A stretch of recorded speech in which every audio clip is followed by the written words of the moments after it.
Hello guys, ito po yung sakay guys.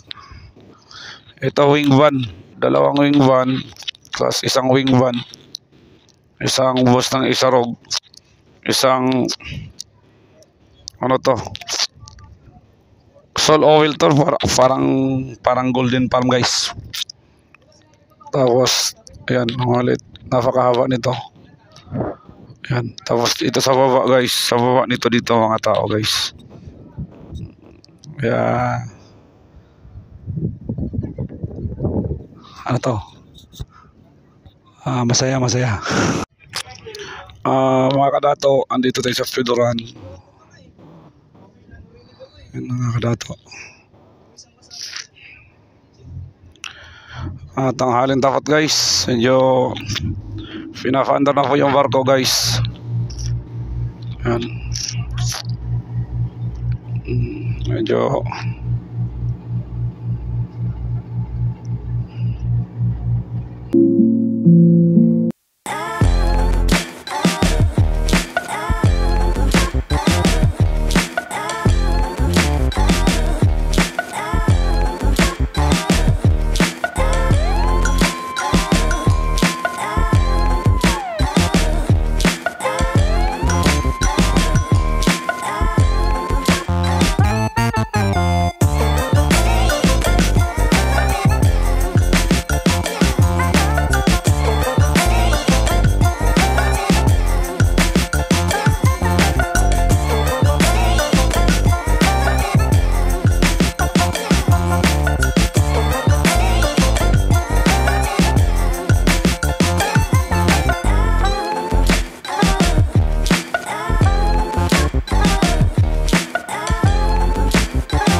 yan lang yung pinaka sinusundan nung timonel, yung pinaka kumbaga sa jeep driver, sa kotse driver.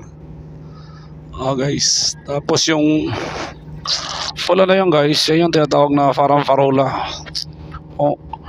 Umiilaw po yun sa gabi, isang palatandaan po yan na sinusundan ng mga barko guys.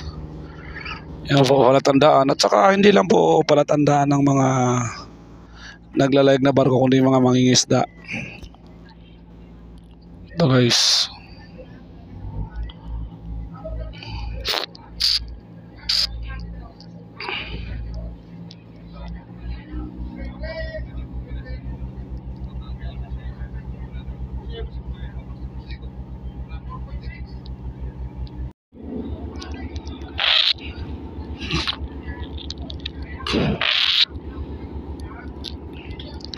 hello guys, yung tripod ko kasi nandun sa van, talagang hindi ko po nadala guys.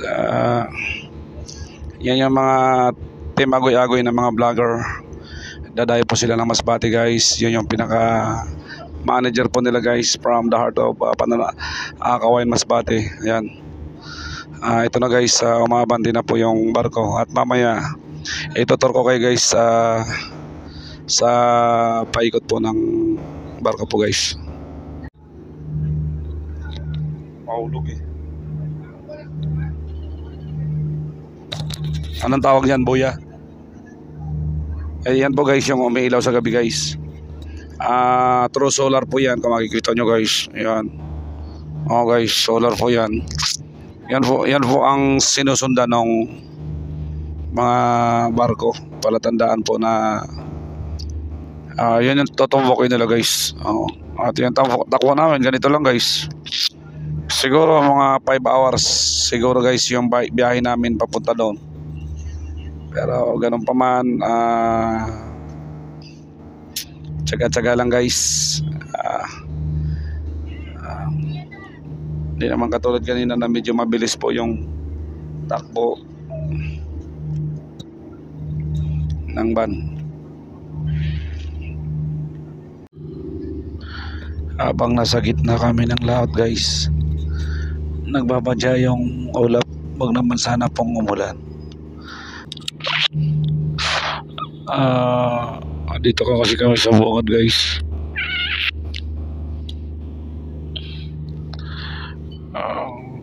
Buti naman at medyo hindi gaano kalakihan yung alon guys, pero umaalog na rin po guys. At dasal-dasal lang mga kadato dahil malayo pa yung tatahakin namin bago kami makatawid sa aking bayang Sinilangan sa lugar ng Masbate. Kaya ito, tuloy-tuloy lang tayo sa ating pupuntahan. Mga karating din tayo guys.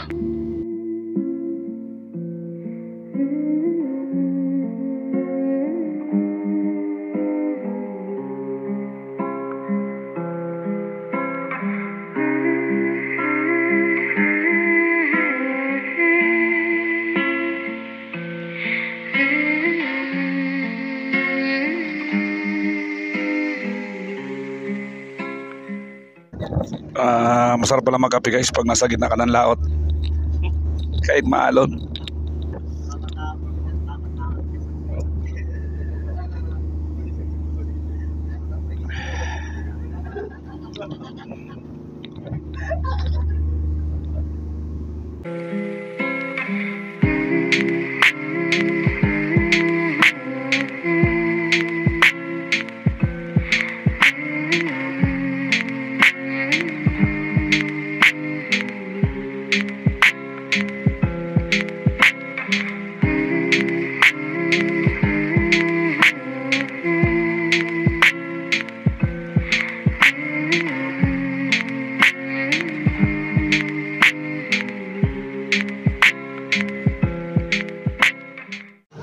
Hello guys, pumasok kami sa loob guys kasi lumakas po yung ulan sa labas.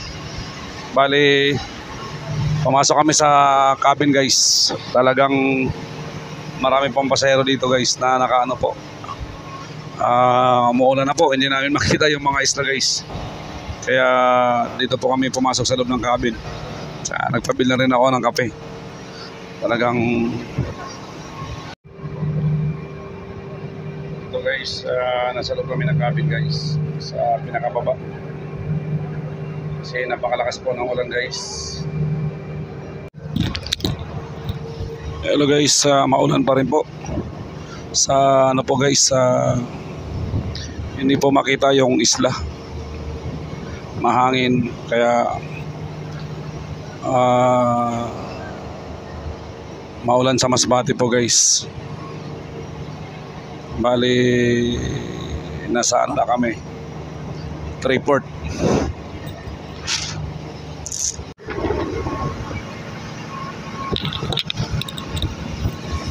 Ito guys, medyo gumilid kami sa Tikao kasi medyo talaga mahangin guys. Ang lalaki po ng alon. Kumbaga po yung mga duyan po rito guys, wala pong katao-tao po. Ayan, bali po nasa loob lahat po ng mga tao guys. Kaya kung makikita mo po, guys. Maulan po, maulan. Tapos yung makina sa loob, sa gawing kanan. Ito lang yung nakuha natin ng video guys.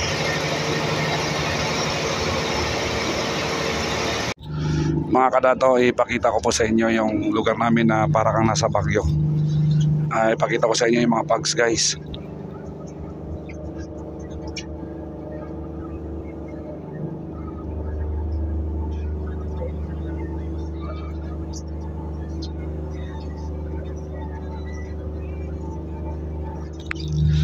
Ang tawag yung bundok na guys ay Balay Uwak. Marami kasing uwak na nanirahan dyan.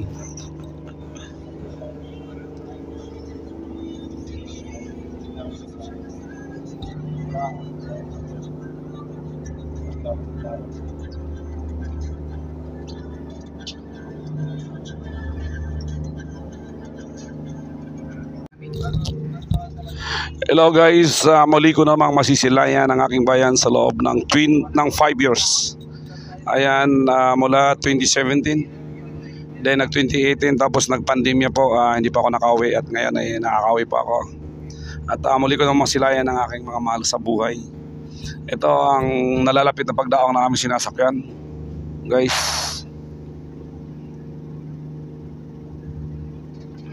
Ang bayan po ng Masbate guys ay napakaliit lang po. Meron po siyang 21 na bayan po.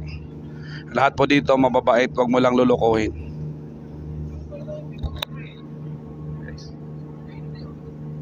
Ang ganda po tingnan ng fogs guys. Ayan guys, pinaka-fog po niya. Fogs. Okay, fogs. Ito guys, ipapakita ko po sa inyo ang maliit na barangay. Nung araw ay ilan lang po yung tao dyan. Pero ngayon guys, meron akong simbahan, no. Ayan guys, oh. Ayan po simbahan po nila guys. Ilan lang po ang mga tao dyan dati guys na naninirahan. At ngayon eh, meron na rin pong pagbabago kasi nakayero na po yung iba. Tapos may mga pader na rin po. Eh siyempre, sino pa naman ang ayaw ng magandang bahay? Lahat naman siguro tayo. Maliban lamang sa kontento ko anong meron na guys. Ito simbahan nila guys, pasensya na kasi ano yung barko guys. Okay. Ayan guys, bago ako umalis ng Maynila, talagang ang sama na pakiramdam ko, parang ayaw kong tumuloy. At ito nga, sa unti-unting pagdaong ng aming sinasakyan ay talagang nakaramdam ako ng ginhawa, nakaramdam ako ng bagsik, nakaramdam ako ng saya at sigla sa kadahilanan at muli ko na namang masilayan ang aming tinubuang bayan sa bayan po ng Masbate po. Sa totoo lang guys, ang bayan po ng Masbate nung araw ay marami pong nakukuhang galyon dito sa kalaliman malapit dito sa fair, sapagkat ang Masbate po ay nasakop din po sa panahon ng mga Kastila. At kaya ang Masbate po, bakit maganda at gwapo? Kasi nga talagang kakaiba po kami. Ang salita po namin ay Minasbate. Kaya Minasbate, mas minabuti po namin na ipagmalaki ang aming bayan kasi talagang bahagi po siya ng lantay na perlas ng Silanganan. Ito po ang bahagi ng Land of Pearl, ang Masbate. At guys, talagang maipagmamalaki mo naman sa yaman at kultura dahil sa simpleng pamumuhay. At makikita mo rito sa lugar po ng Masbate na talagang makatao po ang tao rito. Huwag mo po lang silang lulukuhin kasi di ba, ibang usapan na po yung kahit saang lahi naman po. Basta tayo ay binubuo ng pagiging Pilipino. Ayan, piliin pang muli o pang maging ganap na Pilipino. At sana guys, sa mga bagong kabataan, sa mga kababayan ko dyan sa Masbate guys, andito na iyong lingkod si Kadato Safa Vlog. Ayan, maraming salamat at masisilayan ko naman ang aking tinubuang bayan guys. At ito guys, sa unti-unting pagdaong po at ako'y nagpapasalamat. Mabuhay at sa mga sumusubaybay sa aking vlogs guys.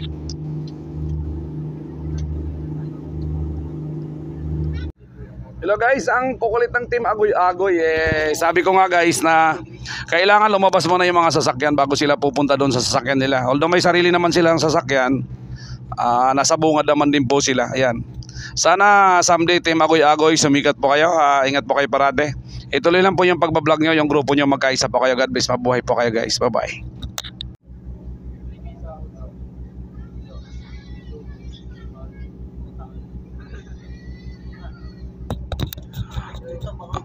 Hello guys, binuksan na po yung sa harapan guys. Ayan. Nagmamaneuver na po para dumaong po guys. Eto guys.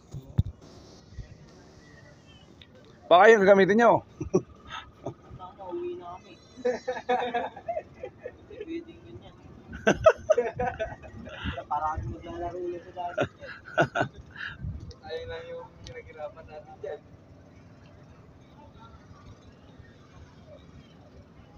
Ano school kayo sir?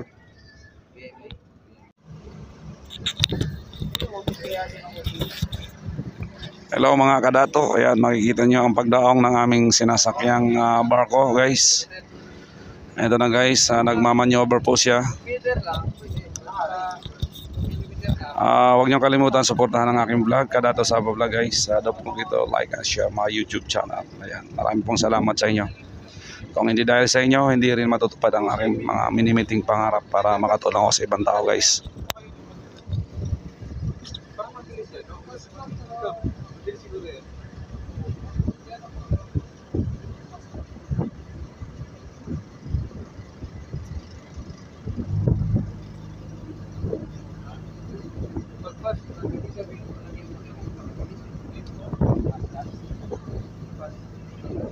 Mas mabilis yun. Pass eh. Hindi naman, magaan siya. Tingnan mo yung tsura niya. Pang tao lang talaga siya. Wala siyang, passenger lang. Passenger lang yun eh. Tulad nito, may cargo passenger to. Ngayon kasi ano lang, parang ano lang yan. Halimbawa, papasyal ka sa Mindoro, gano'n.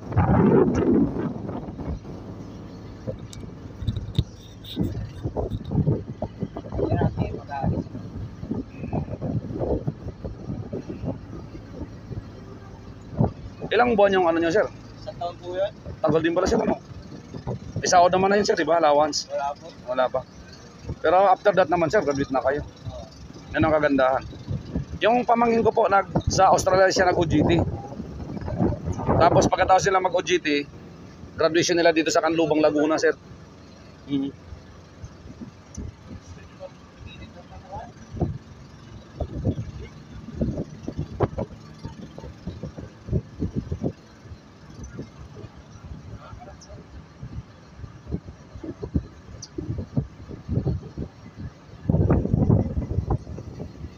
Ang kagandahan niyan sir, makatapos kayo, di ba? Halimbawa, kung hindi naman agad kayo makasakay, kuha kayo ng experience sa security. Kasi mas mabilis yung ano sa security industry kasi sa barko kasi ngayon, more on safety. Opo, dapat may mga ano kayo, tulad ng ginawa kasi ng pamangkin ko, maraming may schooling po siya ginatira para mabilis po. Tatlo na po silang nandoon. Ngayon po. Yung isa, hindi siya nakapasok, ang ginawa niya, nagwardya po siya. Nung pagkagwardya niya po, nag-apply siya sa magsaysay. Pagdating sa ibang bansa, nag-jump off siya. Tapos ngayon, dahil sa security siya, nung nalaman ng kapitan, kinuha na siya. Hindi na siya under doon sa isang agency. Hindi. Talagang direct hire na po siya. Nasa New Zealand naman sila ngayon. Maganda yun sir. Ano lang yun, tip ko lang po para sa inyo po yun. Kasi yan yung ano nyo po yun eh. Yan yung pangarap nyo po eh. Sinalubong tayo ng Agila guys.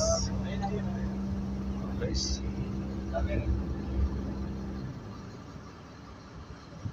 Pinigil yun. Oo, ganun sir.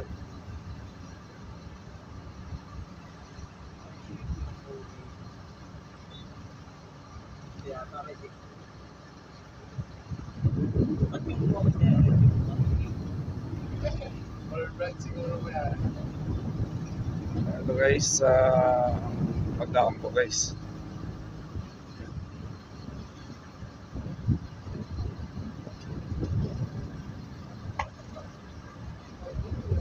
Gagabihin na ako. Montenegro pala sir o Batangas ang biyahe sir. Sipin mo. Ganyan lang kalit.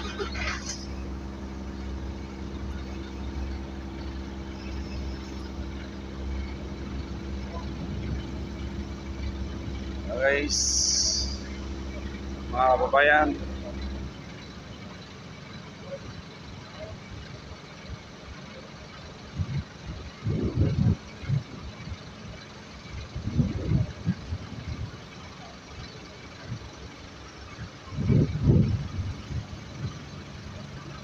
Okay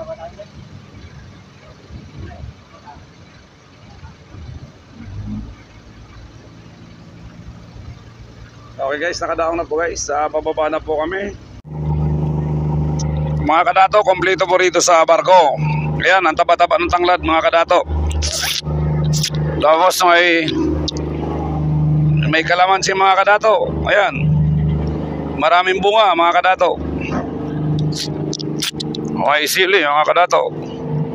Ayan. Tapos ito yung ano mga kadato. Ayan. Yan po yung San Fernando mga kadato.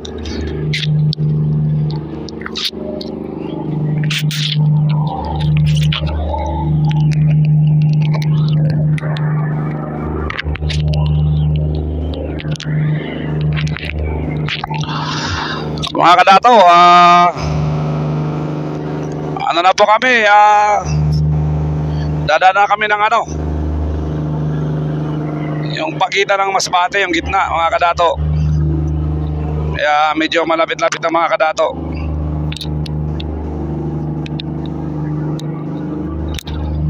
Tanglad kayo guys, tanglad. Ano, Igsoon, ingat kayo ha. Oo. Ingat dito guys, pababa na po kami. Iniwan na po kami ng Team Agoy Agoy. Ingat kayo ha, ingat. Kailan balik yung Maynila po? Sa 9. Mga ganon din po siguro ako. 10 siguro. Mga ganon din siguro ako. Hello guys, ganito po talaga sa ilalim ka po dadaan guys. Ayan.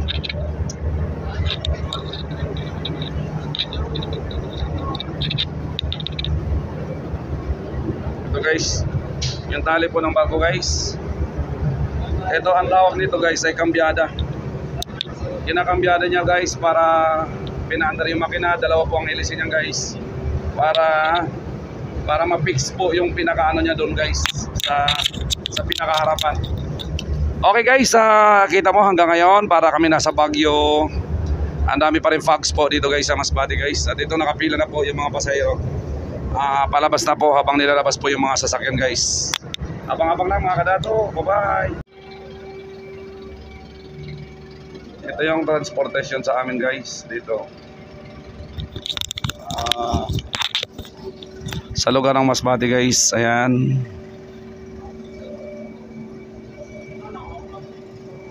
Habang busy po ang ating mga sa barko para ilak yung barko guys. Ayan, nilalak na po yan guys. Nahatak yung malaking lobet. Imagine, ang laki-laki yan guys. Mas malaki pa sa braso ko guys.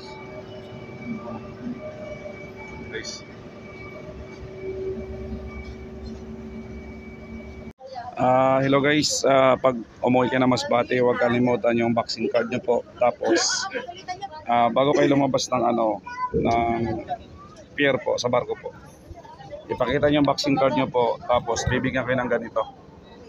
Kaya mahalaga po guys yung vaccine card po para makababa agad kayo at hindi na kayo maabala pa guys. Huwag kalimutan mga kababayan ko, kung sino man, kahit hindi ko mga kababayan sa Masbate, pag nagawi kayo rito, dalhin nyo po yung vaccine cards nyo guys. At pagkatapos ng bibigyan kayo ng ganito guys, para makalabas kayo dito sa makababa kayo sa barko guys. Bye. Hello guys, pababa na po kami guys sa barko guys. Ayan, once again, huwag kalimutan po ang inyong mga vaccine card para mabigyan kayo ng ganito gate pass guys. Pakita nyo po doon bago kayo lumabas po dito guys. Kasi kung wala kayong vaccine card, maaabala pa kayo guys. At higit sa lahat, huwag kalimutan ng pera. Para may maano kayo dito guys, may panggasto. Mangungutang na lang kaya ako. Okay guys,